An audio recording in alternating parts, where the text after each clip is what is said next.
Hello, I'm biohacker Joe Baines, and welcome to my mini-series Keto Decoded. Right? And the question today is, how much protein should I have on a daily basis while following keto?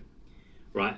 The amount of on your plate, and there should be 10 to 30% protein and 70 to 90% good quality fats. Now, the amount of protein you need, depends on that percentage. So rather than working in calories, work in so that there should be at least double the amount of fat for all the protein on your plate.